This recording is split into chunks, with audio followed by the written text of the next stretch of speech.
रचना को सारी रात नींद नहीं आई। उसने गहरी नींद में सोए सुमित को ना जाने कितनी बार निहारा। वह 2-3 चक्कर बच्चों के कमरे के भी लगा आई थी। पूरी रात उसने बेचैनी में ही काट दी कि कल से पता नहीं उसके मन पर क्या बीतेगी। सुबह की फ्लाइट से रचना की जेठानी विनीता की छोटी बहन रिया आने वाली थी। रचना के विवाह को 7 साल हो गए हैं। अभी तक उसने रिया को नहीं देखा था, बस उसके बारे में सुना था। रचना के विवाह के 15 दिन बाद ही विनीता ने ही हंसी हंसी में एक दिन रचना को बताया था कि सुमित तो दीवाना था रिया का। अगर रिया अपने कैरियर को इतनी गंभीरता से ना लेती तो आज तुम्हारी जगह रिया ही मेरी देवरानी होती। उसे दिल्ली में एक अच्छी जॉब का ऑफर मिला तो वह प्यार मोहब्बत छोड़कर दिल्ली चली आई। उसने यहीं हमारे पास लखनऊ में रहकर ही तो MBA किया था। रिया शादी के बंधन में जल्दी नहीं बनना चाहती थी। तब जाकर मान जी और बाबूजी ने तुम्हें पसंद किया। सुमित तो मान ही नहीं रहा था। फिर ये विवाह के लिए कैसे तैयार हुए?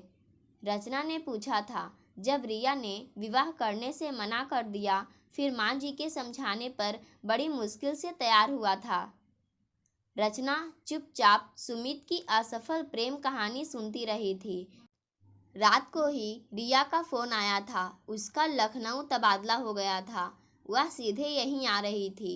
रचना जानती थी कि रिया ने अभी तक विवाह नहीं किया है। विनीता ने तो रात से ही चहकना शुरू कर दिया था।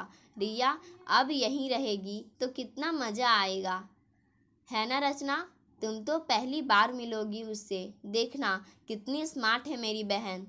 रचना औपचारिकतावश मुस्कुराती रही, लेकिन सुमित पर नजरें जमाई थी, लेकिन अंदाजा नहीं लगा पाई कि सुमित खुश है या नहीं। रचना व सुमित और उनके 2 बच्चे यश और समृद्धि, जेठ जेठानी व उनके बेटे सार्थक और वीर, सास सुभद्रा देवी और ससुर केशव चंद सब लखनऊ में एक ही घर में रहते थे और सबकी आपस में अच्छी अंडरस्टैंडिंग थी। सब खुश थे, लेकिन रिया के आने की खबर से रचना कुछ बेचैन थी। रचना सुबह अपने काम में लग गई। विनीता बेहद खुश थी। बोली, रचना आज रिया की पसंद का नाश्ता और खाना बना लेते हैं।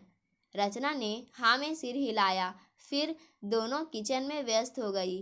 टैक्सी गेट पर रुकी तो विनीता ने पति अजीत से कहा, शायद रिया आ गई। आप थोड़ी देर बाद ऑफिस जाना।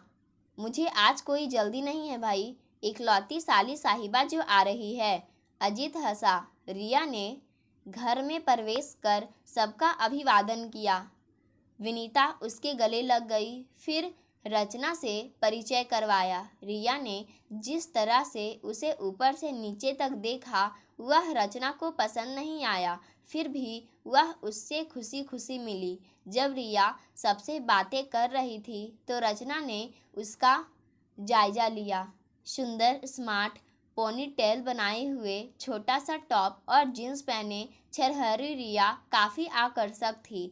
जब सुमित फ्रेश होकर आया तो रिया ने फौरन अपना हाथ आगे बढ़ाते हुए कहा, हाय कैसे हो? सुमित ने हाथ मिलाते हुए कहा, मैं ठीक हूँ, तुम कैसी हो? कैसी लग रही हूँ? बिल्कुल वैसी जैसे पहले थी। रचना के दिल को कुछ हुआ, लेकिन प्रत्यक्षतया सामान्य बनी रही। सुभद्रा देवी और केशव चंद उससे दिल्ली के हाल चाल पूछते रहे। विनीता व रिया के माता पिता मेरठ में रहते हैं। रचना के माता पिता नहीं हैं। एक भाई है जो विदेश में रहता है। नाश्ता हंसी मजाक के माहौल में हुआ। सब रिया की बातों का मजा ले रहे थे। बच्चे भी उससे चिपके हुए थे। यश और समृद्धि थोड़ी देर तो संकोच में रहे, फिर उससे हिल मिल गए। रचना की बेचैनी बढ़ रही थी। तभी रिया ने कहा, दीदी अब मेरे लिए एक फ्लैट ढूंढ दो। विनीता ने कहा, चुप कर, अब हमारे साथ ही रहेगी तू। अजीत ने भी कहा, अकेले कहीं रहने की क्या ज़रूरत है, यहीं रहो। अजीत और सुमित अपने अपने ऑफिस चले गए। केशव चंद पेपर पढ़ने लगे। सुभद्रा देवी तीनों से बातें करते हुए आराम से बाकी काम में विनीता और रचना का हाथ बटाने लगी। रचना को थोड़ा चुप देखकर रिया हंसते हुए बोली, रचना, क्या तुम हमेशा इतनी ही सीरियस रहती हो? विनीता ने कहा, अरे नहीं, वह तुमसे पहली बार मिली है, घुलने मिलने में थोड़ा समय तो लगता ही है ना, रिया ने कहा। फिर तो ठीक है, वरना मैं तो सोचा अगर ऐसे ही सीरियस रहती होगी तो बेचारा सुमित तो बोर हो जाता होगा। वह तो बहुत हंसमुख है। दीदी, सुमित अब भी वैसा ही है, शरारती, मस्त मौला, या फिर कुछ बदल गया है? आज तो ज़्यादा बात नहीं हो पाई। विनीता हंसी। शाम को देख लेना। रचना मन ही मन बूझती जा रही थी। लंच के बाद अपने कमरे में थोड़ा आराम करने लेटी तो विवाह के शुरुआती दिन याद आ गए। सुमित काफ़ी सीरियस रहता था, कभी हंसता बोलता नहीं था, चुपचाप अपनी जिम्मेदारियां पूरी कर देता था। नवविवाहितों वाली कोई बात रचना ने महसूस नहीं की थी। फिर जब विनीता ने सुमित और रिया के बारे में उसे बताया तो उसने अपने दिल को मजबूत कर सबको प्यार और सम्मान देकर सबके दिल में अपना स्थान बना लिया। अब कुल मिलाकर उसकी गृहस्थी सामान्य चल रही थी। तो अब रिया आ गई। रचना यश और समृद्धि को होमवर्क करवा रही थी कि रिया उसके रूम में आ गई। रचना ने ज़बरदस्ती मुस्कुराते हुए उसे बैठने के लिए कहा तो वह सीधे बेड पर लेट गई। बोली, रचना, सुमित कब तक आएगा? 7 बजे तक, रचना ने संजत स्वर में कहा। उफ, अभी तो 1 घंटा बाकी है, बहुत बोर हो रही हूँ। चाय पियोगी? रचना ने पूछा। नहीं, सुमित को आने दो, उसके साथ ही पीऊँगी। रचना को रिया का सुमित के बारे में बात करने का ढंग अच्छा नहीं लग रहा था, लेकिन करती भी क्या, कुछ कह नहीं सकती थी। सुमित आया तो रिया चहक उठी। फिर ड्राइंग रूम में सोफे पर सुमित के बराबर में बैठकर ही चाय पी। घर के बाकी सभी सदस्य वहीं बैठे हुए थे। रिया ने पता नहीं कितनी पुरानी बातें छेड़ दी थी। रचना का उतरा चेहरा देखकर सुमित ने पूछा, रचना, तबीयत तो ठीक है ना? बड़ी सुस्त लग रही हो।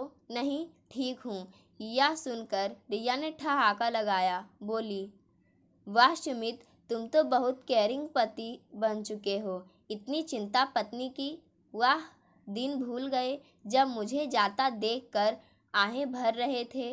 यह सुनकर सभी घर वाले एक दूसरे का मुंह देखने लगे। तब विनीता ने बात संभाली। क्या कह रही हो रिया? कभी तो कुछ सोच समझ कर बोला कर। अरे दीदी, सच ही तो कह रही हूँ। रचना ने बड़ी मुश्किल से स्वयं को संभाला। दिल पर पत्थर रख कर मुस्कुराते हुए चाय नाश्ते के बर्तन समेटने लगी। सब थोड़ी देर और बातें करके अपने अपने काम में लग गए। डिनर के समय भी रिया सुमित सुमित करती रही और वह उसकी हर बात का हंसते मुस्कुराते जवाब देता रहा। अगले दिन रिया ने भी ऑफिस ज्वाइन कर लिया। सबके ऑफिस जाने के बाद रचना ने चैन की सांस ली कि अब कम से कम शाम तक तो वह मानसिक रूप से शांत रहेगी। ऐसे ही समय बीतने लगे। सुबह सब ऑफिस निकल जाते। शाम को घर लौटने पर रात के सोने तक रिया सुमित के इर्द गिर्द ही मंडराती रहती। रचना दिन ब दिन तनाव का शिकार होती जा रही थी। अपनी मनोदशा किसी से शेयर भी नहीं कर पा रही थी। कुछ कहकर स्वयं को शक्की साबित नहीं करना चाहती थी। वह जानती थी कि उसने सुमित के दिल में बड़ी मेहनत से अपनी जगह बनाई थी, लेकिन अब रिया की उच्छृंखलता बढ़ती ही जा रही थी। वह कभी सुमित के कंधे पर हाथ रखती तो कभी उसका हाथ पकड़कर कहीं चलने की जिद करती, लेकिन सुमित ने हमेशा टाला। यह भी रचना ने नोट किया था, मगर रिया की हरकतों से उसे अपना सुख चैन खत्म होता नजर आ रहा था। क्या उसकी घर गृहस्थी टूट जाएगी? क्या करेगी वह? घर में सब रिया की हरकतों को अभी बचपना है कहकर टाल जाते। रचना अजीब सी घुटन का शिकार रहने लगी। एक रात सुमित ने उससे पूछा, रचना क्या बात है, आजकल परेशान दिख रही हो? रचना कुछ नहीं बोली। सुमित ने फिर कुछ नहीं पूछा तो रचना की आंखें भर आई। क्या सुमित को मेरी परेशानी की वजह का अंदाज़ा नहीं होगा? इतनी शंग दिल क्यों है सुमित? बच्चे तो नहीं हैं जो मेरी मनोदशा समझ ना आ रही हो, जानबूझकर अनजान बन रहे हैं। रचना रात भर मन ही मन घुटती रही। बगल में सुमित गहरी नींद सो रहा था। एक संडे सब साथ लंच करके थोड़ी देर बातें करके अपने अपने रूम में आराम करने जाने लगे तो किचन से निकलते हुए रचना के कदम ठिठक गए। रिया बहुत धीरे से सुमित से कह रही थी, शाम को 7 बजे छत पर मिलना। सुमित की कोई आवाज़ नहीं आई। थोड़ी देर बाद रचना अपने रूम में आ गई। सुमित आराम करने लेट गया। फिर रचना से बोला, आओ थोड़ी देर तुम भी लेट जाओ। रचना मन ही मन आग बबूला हो रही थी, अतः जानबूझकर कहा, बच्चों के लिए कुछ सामान लेना है, शाम को मार्केट चलेंगे। आज नहीं कल, सुमित ने कहा। रचना ने चिढ़ते हुए पूछा, आज क्यों नहीं?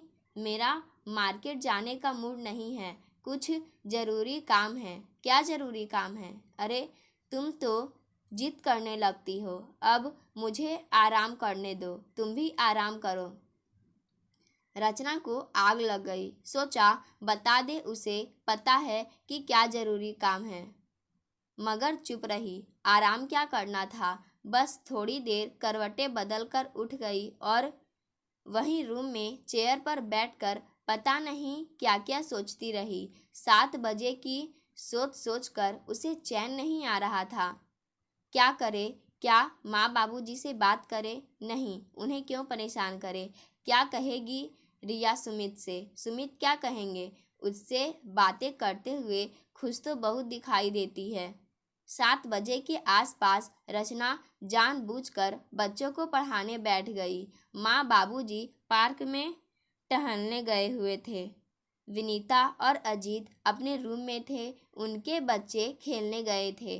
तनाव की वजह से रचना ने यश और समृद्धि को खेलने जाने से रोक लिया था। बच्चों में मन बहलाने का असफल प्रयास करते हुए उसने देखा कि सुमित गुनगुनाते हुए बालों में कंघी कर रहा है। उसने पूछा, कहीं जा रहे हैं? क्यों, बाल ठीक कर रहे हैं? सुमित ने उसे चिढ़ाने वाले अंदाज में कहा। क्यों, कहीं जाना हो तभी बाल ठीक करते हैं? आप हर बात का जवाब टेढ़ा क्यों देते हैं? मैं हूँ ही टेढ़ा। खुश, अब जाऊँ? रचना की आंखें भर आई, कुछ बोली नहीं। यश की नोटबुक देखने लगी। सुमित सीटी बजाता हुआ रूम से निकल गया। 5 मिनट बाद रचना बच्चों से बोली, अभी आई, तुम लोग यहीं रहना, और कमरे से निकल गई। सुमित छत पर जा चुका था। उसने भी सीढ़ियाँ चढ़कर छत के गेट से अपना कान लगा दिया। बिना आहट किए सांस रोके खड़ी रही। तभी रिया की आवाज़ आई, बड़ी देर लगा दी। बोलो रिया, क्या बात करनी है? इतनी भी क्या जल्दी है? रचना को उनके बातचीत का एक एक शब्द साफ सुनाई दे रहा था। सुमित की गंभीर आवाज़ आई, बात शुरू करो रिया। सुमित यहाँ आने पर सबसे ज़्यादा खुश मैं इस बात पर थी कि तुमसे मिल सकूँगी, लेकिन तुम्हें देखकर तो लगता है कि तुम मुझे भूल गए। मुझे तो उम्मीद थी मेरा कैरियर बनने तक तुम मेरा इंतज़ार करोगे, लेकिन तुम तो शादी करके बीवी बच्चों के झंझट में पड़ गए। देखो, मैंने अब तक शादी नहीं की, तुम्हारे अलावा कोई नहीं जचा मुझे। क्या किसी तरह ऐसा नहीं हो सकता कि हम फिर साथ हो जाएं? रिया, तुम आज भी पहले जैसी ही स्वार्थी हो। मैं मानता हूँ रचना से शादी मेरे लिए एक समझौता था, क्योंकि अपनी सारी भावनाएं तो मैं तुम्हें सौंप चुका था। लगता था रचना को कभी वह प्यार नहीं दे पाऊंगा जो उसका हक है, लेकिन धीरे धीरे यह विश्वास मात्र एक भ्रम साबित हुआ। उसके प्यार और समर्पण ने मेरा मन जीत लिया। हमारे घर का कोना कोना उसने सुख शांति और आनंद से भर दिया। अब रचना के बिना जीने की सोच भी नहीं सकता। जैसे जैसे वह मेरे पास आती गई, मेरी शिकायतें, गुस्सा, दर्द जो तुम्हारे लिए मेरे दिल में था, सब कुछ खत्म हो गया। अब मुझे तुमसे कोई शिकायत नहीं है। मैं रचना के साथ बहुत खुश हूँ। गेट से कान लगाए रचना को सुमित की आवाज में सुख और संतोष साफ साफ महसूस हुआ। सुमित आगे कह रहा था, तुम भाभी की बहन की हैसियत से तो यहाँ आराम से रह सकती हो, लेकिन मुझसे किसी भी रिश्ते की गलतफहमी दिमाग में रख कर यहाँ मत रहना। मेरे ख्याल में तुम्हारा यहाँ नहीं रहना ही ठीक होगा। रचना का मन तुम्हारी किसी हरकत पर आहत हो, यह मैं बर्दाश्त नहीं करूँगा। अगर यहाँ रहना है तो अपनी सीमा में रहना। इसके आगे रचना को कुछ सुनने की जरूरत महसूस नहीं हुई। उसे अपना मन पंख जैसा हल्का लगा, आंखों में नमी सी महसूस हुई। फिर वह तेजी से सीढ़ियां उतरते हुए मन ही मन यह सोचकर मुस्कुराने लगी कि सुमित टेढ़ा है पर मेरा है। पाठकों, आज की कहानी यहीं समाप्त होती है। धन्यवाद।